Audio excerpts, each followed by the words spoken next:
ప్రియమైనటువంటి సహోదరి సహోదరులారా, మన ప్రభువును రక్షకుడైన యేసుక్రీస్తు నామ పేరిట మీ అందరికి వందనములు తెలియజేస్తున్నాను. ఈ ఉదయకాల సమయంలో ప్రతిదినం దేవునితో అనే ఈ కార్యక్రమం ద్వారా ప్రతిరోజు కూడా మనం దేవుని సన్నిధిలో కొన్ని నిమిషాలు గడుపుతూ ఉన్నాం. అలాగే ఈ రోజు కూడా మనము దేవుని సన్నిధిలో కొన్ని నిమిషాలు గడుపుదాం.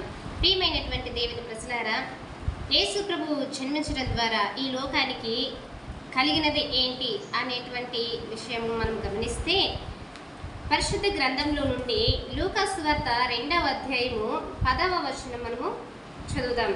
అయితే ఆ దూత, భయపడకుడి, ఇదిగో ప్రజలందరికీ కలుగబో మహా సంతోషకరమైన సువర్తమానము నేను మీకు తెలియజేయుచున్నాను అని చెప్పేసి ఇక్కడ దేవుడు సెలవిస్తూ ఉన్నాడు. కాబట్టి ప్రియులారా, ఆయన జన్మించటం వలన మనకు ఈ లోకానికి ఏం కలిగింది అంటే సంతోషించే కాలము వచ్చింది అని చెప్పేసి మనము చదువుకుంటూ ఉన్నాం. ప్రియులారా, ఎవరు పొందుకుంటారు ప్రభువులో ఉన్నటువంటి సంతోషం అంటే, విమోచించబడినటువంటి వారు ప్రభువులో ఉన్నటువంటి సంతోషాన్ని వాళ్ళు పొందుకుంటారు. ఎవరైతే దేవుని ఎదుట దీన మనస్సులై ఉంటారో, దేవుని సన్నిధిలో దివారాత్రము ధ్యానిస్తూ గడుపుతుంటారో, వారు దేవుని యొక్క సంతోషం అనగా ప్రభువులో ఉండేటువంటి సంతోషాన్ని వాళ్ళు పొందుకుంటారు. ప్రభువును ఆశ్రయించేటువంటి వారు దేవుని సంతోషాన్ని పొందుకుంటారు. ఆయనను ఎవరైతే ఆశ్రయిస్తారో, ఎవరైతే త్రోసివేయకుండా దేవుని తమ హృదయంలో చేర్చుకొని ప్రతి చిన్న విషయానికి కూడా ఆయనను ఆశ్రయిస్తారో, అలాంటి ప్రజలు గొప్ప సంతోషాన్ని పొందుకుంటారని ఇక్కడ దేవుడు తెలియజేస్తూ ఉన్నాడు. మూడవదిగా చూస్తే, దేవుని యందు గురి నిలిపేటువంటి వారు ఈ యొక్క సంతోషాన్ని పొందుకుంటారు. దేవుని యొక్క గురి నిలుపుకోకుండా మాటకొక విధముగా మారిపోతూ, క్షణానికి ఒక మనస్సుగా మార్చుకుంటూ, స్థిరమైనటువంటి మనస్సు లేక, నిలకడైనటువంటి మనస్సు లేక ఎవరైతే మారుతూ ఉంటారో అలాంటి వారు కాకుండా దేవుని యొద్దనే కనిపెట్టుకొని ఆయన యొక్క వాక్కు కోసం ఎదురు చూస్తూ, దేవునితో సహవాసము చేస్తూ, ఆయన మీదనే నమ్మకము విశ్వాసము ఉంచి ఆయన యొక్క ఆ దేవుని యందు గురి నిలిపేటువంటి వారు ఈ యొక్క సంతోషాన్ని పొందుకుంటారు. ఎందుకంటే ఇక వారికి వేరే ఆలోచన ఏది కూడా ఉండదు. ఎందుకంటే వారికి తెలిసినదల్లా ఒకటే, దేవుడు మనతో ఉన్నాడు, ఆయన ఈ లోకానికి వచ్చాడు, నాకు సంతోషాన్ని ఇవ్వడానికి వచ్చాడు అని ఎవరైతే నమ్ముతారో, ఎవరైతే అలాగున ఆలోచన చేస్తూ ఉంటారో అలాంటి వారు దేవుని యొక్క సంతోషాన్ని పొందుకుంటారు. తర్వాతగా చూస్తే, దేవుని సన్నిధిలో ఉండేటువంటి వారు ఆయన యొక్క సంతోషాన్ని పొందుకుంటారు. దేవుని సన్నిధిలో ఈనాడు దేవుని మందిరానికి రమ్మని పిలిచినా కూడా అందరూ ఏం చెప్తుంటారంటే, తర్వాత వస్తాము, చాలా ఉంది కదా సమయము, తర్వాత వస్తాము అని చెప్పేసి అంటూ ఉంటారు. ఎవరు కూడా ఇష్టపూర్వకంగా రమ్మని పిలిచినా కొంత సమయాన్ని తీసుకుని మరీ వస్తున్నారు. కానీ అలాగ ఉండకూడదు. దేవుని మందిరము పలానా టయానికి జరుగుతూ ఉంది, ప్రారంభమవుతుంది కదా అని చెప్పేసి ఎక్కడైతే దేవుని గురించినటువంటి వాక్యాన్ని ప్రకటిస్తారో, దేవుని గురించినటువంటి విషయాలు ఎవరైతే చెప్తూ ఉంటారో, ఎక్కడైతే తెలియబడుతూ ఉంటుందో అక్కడ దేవుని మందిరంలో ముందుగా ఉండటం కోసము సిద్ధపడేటువంటి వారు ఈ సంతోషాన్ని పొందుకుంటారు. ఇక దేవుని గురించి తెలుసుకోవాలి అనుకున్నటువంటి ప్రతి ఒక్కరూ కూడా ఈ యొక్క సంతోషాన్ని పొందుకుంటారు. ఎందుకంటే వారికి ఇంకా ఈ లోకంతో స్నేహం ఉండదు. ఇటువంటి సాతాను ఆలోచనలతో వాళ్ళు గడపరు. ఎందుకంటే దేవునితో గడిపేటువంటి ప్రతి ఒక్కరూ కూడా ఈ యొక్క సంతోషాన్ని పొందుకుంటారు. తర్వాత దేవుని ఉపదేశం వినేటువంటి వారు ఈ సంతోషాన్ని పొందుకుంటారు. ఎందుకంటే దేవుని మాటలు ఎంతో అమూల్యమైనవి. అవి ఓదార్పునిస్తూ ఉన్నాయి, నెమ్మదిని ఇస్తూ ఉన్నాయి, ప్రతి ఒక్కరి సమస్యకు పరిష్కార మార్గాన్ని చూపిస్తూ ఉన్నాయి, ప్రతి ఒక్కరికి దేవునితో సహవాసాన్ని ఏర్పాటు చేస్తూ ఉన్నాయి. కాబట్టి ప్రియులారా, దేవుని ఉపదేశం ఎవరైతే వింటారో వారికి ఈ యొక్క సంతోషం కలుగుతూ ఉంటుంది. కాబట్టి ప్రభువులో ఉన్న ప్రతి ఒక్కరూ ఇన్ని రకాలైనటువంటి సంతోషాలను పొందుకుంటారు. తర్వాతదిగా చూస్తే, మనము దేని యందు సంతోషించాలి? ఆలోచించండి ప్రియులారా, మనము దేని యందు సంతోషించగలం? మనకు అన్ని ఇంటికి కావలసినటువంటి వస్తువులన్నీ ఉండడం వల్ల మనం సంతోషిస్తామా? మనకు డబ్బు ఉండడం వల్ల సంతోషిస్తామా? మనకు ధనము ఉండడం వల్ల సంతోషిస్తుంటామా? ఇవన్నీ తాత్కాలికమైనటువంటి సంతోషాలే. కానీ నిజమైనటువంటి సంతోషం ఏంటి అంటే దేవుడు. ఆయన ఈ లోకానికి వచ్చాడు. మనం పొందుకోవలసినటువంటి శిక్షను మనకు తీసివేసి ఆయనే భరించి మనకు విమోచన కలిగించాడు, మనకు రక్షణ కలిగించాడు. కాబట్టి ఇంతటి గొప్ప దేవుడు ఈ లోకానికి వచ్చినాడని చెప్పేసి మనమందరం కూడా సంతోషించాలి.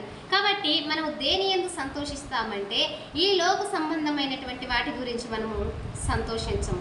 మనము దేవుని యందు మనం సంతోషించాలి. అయితే మనము చాలామంది నాకు అన్నీ ఉన్నాయి కాబట్టి ఇక నాకు ఏ బాధ లేదు, నేను సంతోషంగా ఉన్నాను అని చెప్పేసి చాలామంది చెప్తూ ఉంటే వింటూ ఉన్నాము. కానీ అది కాదు నిజమైనటువంటి సంతోషం. ఇంకా ఏంటి నిజమైన సంతోషం అంటే కొలస్సీ పత్రికలో మనం చూస్తూ ఉన్నాము, శ్రమల యందు సంతోషించాలి.